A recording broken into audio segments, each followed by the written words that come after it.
Então, vamos retomar, e de facto este desconcerto, não é, da proposta de Jesus, que no fundo nos convida a sermos felizes, sabendo que temos muitas dificuldades na vida. Mas também são essas promessas que sustentam a nossa esperança no meio das tribulações, não é? O facto de nós sabermos que nos espera uma felicidade maravilhosa com Deus, depois deste percurso passo a passo, um dia de cada vez, não é? E sabendo nós também que ser cristão e viver esta vida de compromisso com Cristo também já compensa humanamente nesta terra, não é? Apesar das dificuldades que todos atravessamos. E todos temos esta experiência, não é? De facto, há umas dedadas de mel que nós muitas vezes nem sabemos explicar por palavras, mas que se fundamentam nos pequenos gestos, nos pequenos acontecimentos, nos pequenos olhares, nas pequenas manifestações de amor de Deus que nos são dadas viver pelas pessoas com as quais nos cruzamos, não é? E é nessas coisas pequenas que está uma alegria muito grande e, no fundo, é um concentrado e uma amostra da alegria que nos espera para sempre com Deus no céu. Mas às vezes não é difícil, não é? Porque é preciso nós também nos convencermos que isto é um poema divino, não é?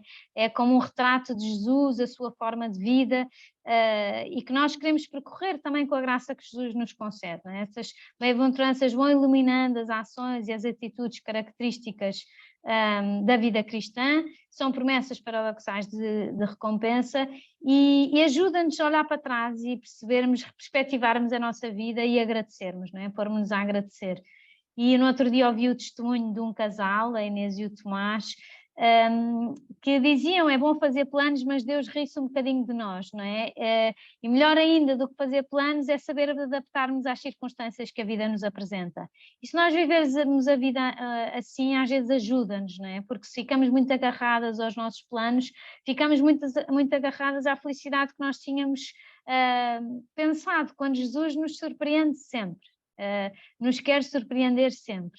E isso às vezes passa, por exemplo, o exemplo da Inês e do Tomás, não é? Eles diziam: nós, casal, às vezes temos tendência, quando estamos os dois, a falar só dos filhos, e se calhar tinham planeado falar só dos filhos, ocuparem-se dos filhos, serem os melhores pais, mas eles diziam que assim também deixamos de ser quem somos. E temos que cuidar de nós, porque não os filhos ficam sem pai nem mãe, não é? Essa pessoa se esquece da sua individualidade.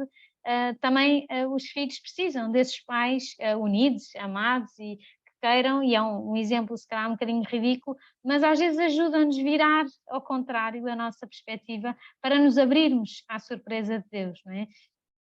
E somos mesmo surpreendidas, não é? Às vezes é uma felicidade maior do que aquela que tínhamos pensado, mais profunda, mas desconcertante, não é? E é essa luz que nós às vezes precisamos para nos deixarmos iluminar. Também gostava de falar do exemplo do Lourenço Miguel, que é um aluno de medicina da faculdade, que tem dado algumas entrevistas, tem uma doença muito complicada, porque o corpo dele está a acabar-se, e está no terceiro ano de medicina, está numa cadeira de rodas, tem dores alucinantes, não consegue dormir com as dores, o corpo está a autodestruir-se, mas é uma pessoa que transmite uma felicidade enorme. E ele diz que não se deixa levar pela ilusão, nem controlar pela desilusão, não é? Ele diz que não se deve viver cada coisa como a última, mas cada coisa como a principal. E que ele procura encontrar a alegria da outra vida, na vida que ele tinha antes desta doença, no meio do caos que é esta nova vida, não é? A vida dele é uma incerteza constante, ele não sabe como é que vai acordar no dia a seguir, como é que vai estar na hora a seguir. Mas ele diz que a revolta para ele nunca foi uma opção e que nunca escolheria ninguém para viver o que ele está a viver. E que também não é daquelas pessoas que diz que nunca se diz a um doente que vai ficar tudo bem, diz ele. Para ele o que ajuda mais é: aconteça o que acontecer, Deus está do meu lado e eu adapto-me. Pronto, isto é uma visão muito profunda e muito sobrenatural do tema, mas a nós pode-nos ajudar este tipo de exemplos também para nós perspectivarmos a nossa vida, o nosso sofrimento. E de facto há sofrimentos muito complicados. Eu recentemente também tive a notícia de 2 pessoas muito próximas que estão com cancros muito avançados e de facto é muito difícil a pessoa lidar com isto, é difícil aceitar, é difícil encontrar realmente essa felicidade a que somos chamados com dificuldades. Mas as bem-aventuranças ajudam-nos a isso, porque têm estas 3 partes, não é? Felizes e a promessa. A parte do meio são as dificuldades pelas quais nós passamos, mas não podemos esquecer dos polos destas bem-aventuranças, não é? A felicidade e o encontro definitivo com Deus no céu. E é isso realmente que nós podemos ver, a felicidade como missão, não é? E quando nós chegarmos ao fim da nossa vida, quando nos encontrarmos com Deus no céu, Deus vai nos perguntar se fomos felizes, não se fomos eficazes, se fomos bem pagos, se fizemos tudo, cumprimos todos os nossos horários, mas se realmente acertamos com o que Deus nos foi pedindo em cada momento, não é? E o nosso futuro está em aberto, não somos capazes de o ver. Deus vai nos convidando a percorrer esse caminho de felicidade e nós podemos ir pedindo também. Não sei o que é que tu queres de mim, não sei que desafios é que vou enfrentar. Às vezes duvidamos que caminho é que devemos seguir, mas sabemos que Deus tem um plano para nós, que conhece bem as dificuldades, que conhece os nossos talentos, que nos deu esses talentos para superarmos e que nos ajuda a viver perto dele, aconteça o que acontecer, não é? E se nós estamos perto dele, estamos no bom caminho, não é? Confiamos em Deus que nos permitirá sonhar com ambição, não é? E liberta-nos às vezes do travão mais forte, que é o medo, é o medo de fracassar, é o medo de não conseguir, é o medo... mas é bom nós libertarmos desse medo, não é? Para termos abertura para confiar, para sonhar, para nos deixarmos surpreender por Deus, não é? E as bem-aventuranças contêm este conteúdo de felicidade que nós não conseguimos vislumbrar, né? Só com esta visão humana, não é? E queremos também aplicar à nossa vida do dia a dia esta felicidade. Em relação aos mandamentos, também que é outra parte destas sessões do passo a passo, também nos ajuda a perceber como é que é a nossa estrutura humana, não é? Este fazer o bem e evitar o mal, a que todos somos chamados e que faz parte da nossa natureza humana, de facto é, de alguma forma, a preparação que Deus pensou para a nossa estrutura humana para respondermos a esse fazer o bem e evitar o mal, não é? Disse, o jovem rico perguntou a Jesus o que eu hei de fazer de bom para alcançar a vida eterna, não é? E Jesus respondeu-lhe, se queres entrar na vida eterna, segue os mandamentos. Depois explicou-lhe quais é que eram os mandamentos. Depois deu-lhe outro convite para ele ser ainda mais generoso e ele foi-se embora com tristeza. Mas Jesus começou por explicar quais é que eram os mandamentos. No fundo, quase é que é a nossa estrutura enquanto seres humanos, não é? Quando compramos uma máquina, vamos ver o livro de instruções para ver como é que aquilo funciona da melhor forma. Quando queremos tirar o máximo partido de algum instrumento, vamos perceber como é que são as instruções. Os mandamentos são de alguma forma as nossas instruções para sermos rentabilizadas ao máximo na nossa natureza humana, pensando que os 3 primeiros se referem ao amor a Deus e os outros 7 ao amor ao próximo, e que expressam a essência da lei moral natural que está inscrita no coração de cada homem, não é? E que Deus tornou acessível à razão humana, não é? Por isso é que para nós é muito razoável fazer esta noção, não é? De querermos fazer o bem e evitar o mal. Há mandamentos que são pela negativa, não é? Não matar, outros que são mais pela positiva, santificar os domingos e festas de guarda, mas a verdade é que nos ajudam a discernir, não é? O que é que devemos fazer em cada momento para sermos muito felizes com Deus aqui na Terra. Podemos contar com a colaboração do nosso próprio coração, não é? E pensando aqui no coração como o resumo, a fonte, a expressão, o fundo mais íntimo dos nossos pensamentos. Isto é uma expressão de São José Maria, numa homilia sobre o Sagrado Coração de Jesus, que também convido a ler quem não leu, mas de facto o nosso coração tem aqui um papel fundamental. E aqui podemos pedir também ajuda a um intercessor, que é São João, não é? Que ouviu o bater do coração de Jesus na última ceia, porque se aproximou do coração de Jesus, e que assistiu ao último palpitar do coração de Jesus, porque esteve presente no momento da morte de Jesus diante da cruz. E de facto pode dar esse testemunho, não é? Que o coração de Jesus parou de bater, mas não terminaram as suas manifestações de amor. E de alguma forma nós queremos que o nosso coração tenha estas manifestações de Jesus que chegam até aos nossos tempos e que continuam a chegar até cada uma de nós, não é? E muitas vezes é o coração que nos desconcerta, é o coração que nos obscurece esta realidade de querermos ser felizes. Mas diante do sacrário, diante de Jesus, nós podemos recuperar essa visão positiva de quem quer a felicidade, não por ter uma vida cómoda, mas por ter um coração apaixonado. Depois eu tive um casamento há pouco tempo da minha IT assistente do ano passado, a Rita Costa casou, e eu adorei a homilia do casamento dela, e o sacerdote falava do anel e dizia que há uma expressão nos Estados Unidos em que se fala do wedding ring, engagement ring e o suffer ring, para nós não nos esquecermos da parte romântica do casamento, que é uma aliança, que é uma vocação, que é uma analogia do amor de Cristo pela Igreja, não é?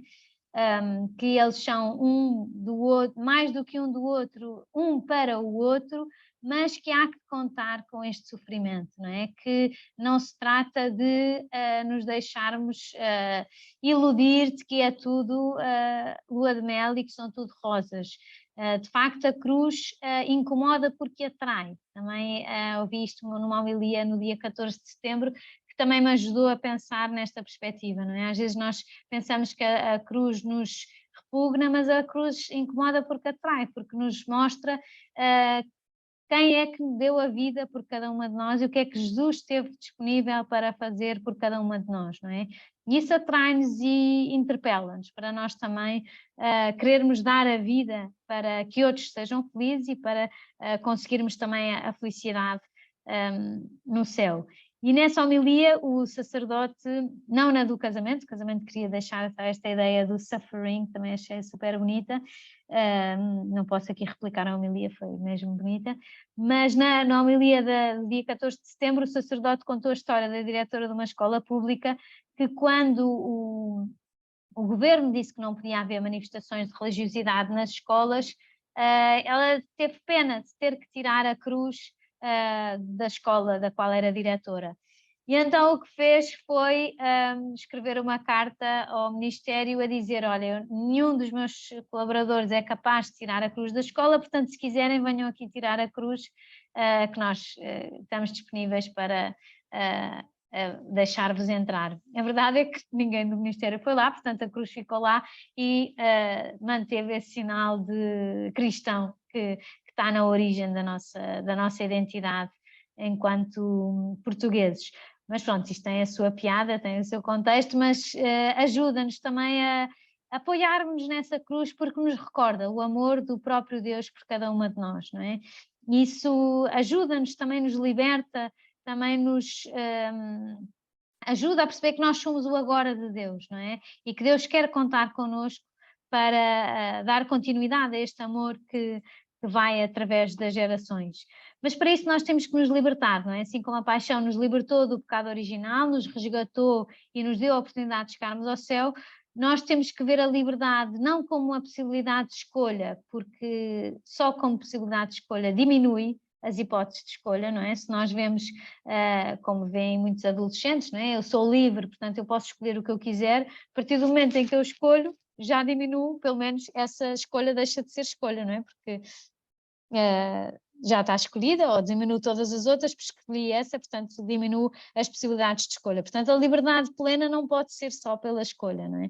Claro que tem uma vertente de escolha, mas tem que ter uma vertente muito mais profunda de fazer o bem, não é? De libertar as pessoas do mal, libertar do nosso coração os motivos internos que nos impedem de decidir melhor.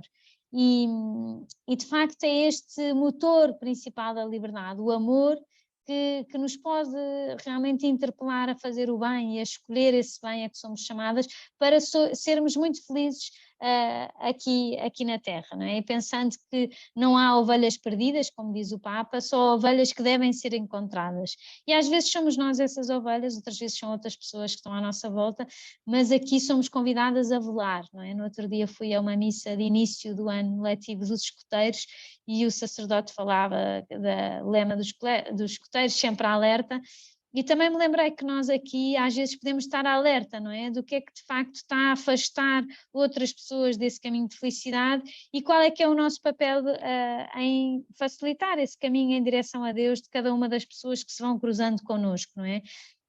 E às vezes é um combate interior que acompanha todas as pessoas, também a nós próprias, nessa procura da santidade, não é? Continuamos a exercitar, sabemos qual é que é o destino, mas às vezes somos desconcertadas por alguma instabilidade que nos assalta e somos às vezes apoio de outras pessoas, outras vezes apoiamos noutras pessoas, não é? Isso também é bonito perceber que nos podemos dar e que nos aperfeiçoamos dando, não é? Isso também lia no outro dia no livro, Deus ao dar-se, dar de si, torna melhores outras pessoas, não é? O Criador não se aperfeiçoa ao dar-se, mas a sua perfeição é dar-se, isto é assim pseudo-teológico, mas a mim ajudou-me também a perceber isto, porque nós somos tão mais perfeitas e tão mais próximas de Deus quanto mais nos entregarmos, porque a perfeição de Deus é entregar-se, a perfeição de Deus é ao entregar-se tornar mais perfeitas outras pessoas, não é? E que depois nesse livro também falava dos anjos como criaturas também alcançam a sua perfeição ao conhecer, ao amar e ao dar-se, mas fazem-no num único ato, que teve o seu princípio, mas que não terá fim, não é? Também aqui podemos contar com a ajuda dos anjos que vivem para a glória de Deus, não é? E que nos ajudam tanto, e a mim, por exemplo, ajuda-me a pensar que na missa há muitos anjos que nos ajudam, que estão a dar glória a Deus quando eu estou distraída, pronto, pelo menos os anjos e o meu anjo da guarda está atento e pode dar essa glória a Deus, ou os anjos das pessoas os anjos da guarda, não é? Das pessoas com quem nos cruzamos, podem ser de alguma forma cúmplices desse caminho de santidade que nós queremos propor a alguém, as pessoas que são mães também propor aos filhos e contar com a ajuda dos anjos da guarda dos filhos. E de facto é bonito vermos nesta perspectiva, não é? Sabermos que não estamos sozinhos, sabermos que há essa comunhão dos santos, dos que querem realmente essa santidade como objetivo de vida e essa participação da felicidade com Deus para sempre. Também não queria deixar de ir introduzindo alguns conteúdos desta preparação das Jornadas Mundiais da Juventude, que vamos ter cá em Portugal, que vamos receber milhões de jovens cá em Portugal e que eu faço parte também agora da organização e da angariação de voluntários, também vou ser voluntária, se encontrar alguém do passo a passo eu deixo passar à frente, não estou a brincar, temos que ser honestas e íntegras, mas temos na sede da organização da JMJ vários cartazes com frases do Papa e eu achei que esta para o passo a passo podia ajudar, não é? Não deixemos que as limitações, as fraquezas e mesmo os pecados nos bloqueiem e impeçam de viver a missão, porque Deus chama-nos a fazer o que podemos e a pedir o que não podemos, sabendo que o seu amor nos agarra e transforma progressivamente, não é? Também é muito disto, não é? Deixarmos transformar pelo amor de Deus, que é a melhor transformação a qual podemos sujeitar-nos, não é? E querermos aceitar essa transformação. Também gostava de deixar algum livro em cada sessão, o ano passado fui deixando alguns, houve pessoas que também deram esse feedback de que era muito útil ter algum livro sempre como bibliografia, e eu li este livro há pouco tempo, acabei a semana passada, chama-se Despertar-se ao Assombro, que fala da oração à contemplação e tem estes 5 temas, não é? Um novo despertar, que fala do ir ao encontro do amor de Deus, perceber a sua revelação, o deslumbramento, sentir essa sede de Deus e os efeitos do amor de Deus por nós, essa necessidade de correspondermos também, de nos sentirmos filhas de Deus como Pai, e um bocadinho do caminho da oração, da escuta, da reflexão, da atenção, da memória, da própria contemplação, não é? De contemplarmos, deixarmos deslumbrar pelas manifestações do amor de Deus à nossa volta, na nossa vida. Depois fala também da segunda parte, aproximar-se do interior, não é? Também irmos ao nosso interior, este ao coração, o resumo da nossa interioridade, e reconhecermos como somos e com essas misérias que nos acompanham, e os nossos defeitos e os nossos mal-feitios, que temos pior feitio, mas também com essa noção de que Deus nos ajuda e que está disponível para nos ajudar e que nos ama infinitamente.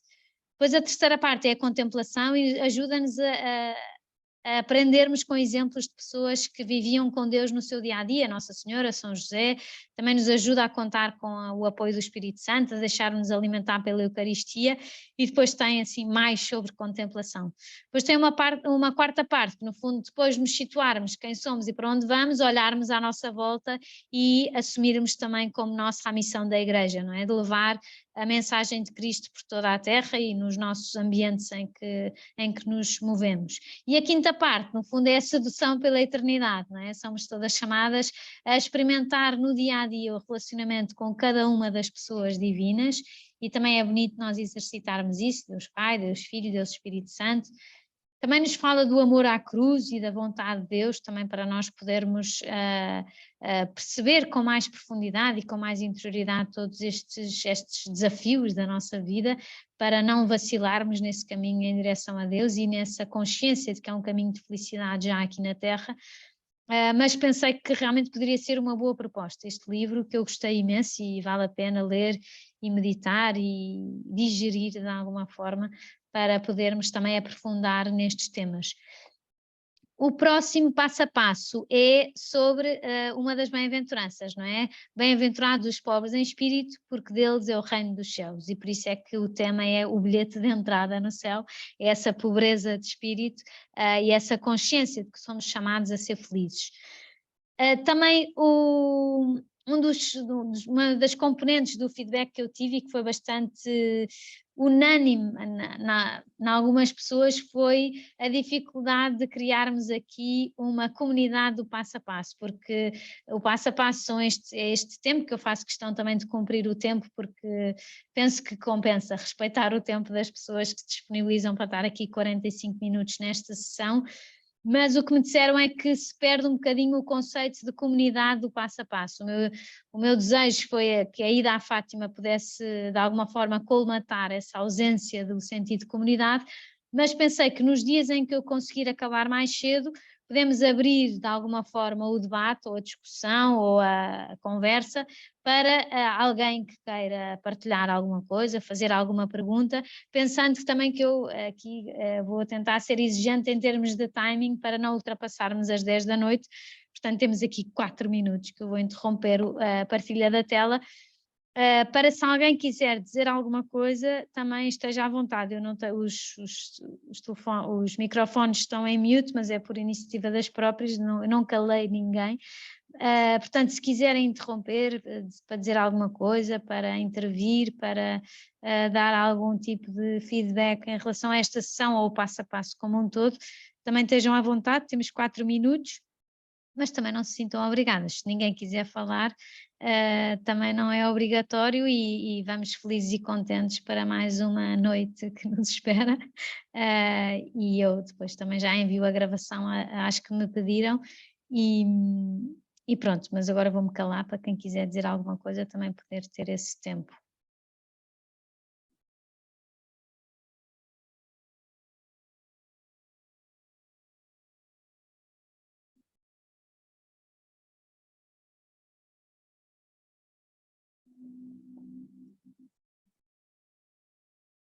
Então, como ninguém diz nada, Joana Barolas ligou a câmara, atenção, para tudo. Não, eu percebo, foi um bocado assim sobre a hora que eu fiz esta proposta, mas pensei que podia ser assim uma boa solução para o encontro de todas as sugestões que eu recebi e pronto, também tenho recebido o feedback individualmente, portanto também vou tentando ir ao encontro do que me dizem para que realmente possa ser assim uma ajuda para todas as pessoas. Portanto, podemos acabar aqui, quero agradecer a vossa participação. Vou parar aqui a gravação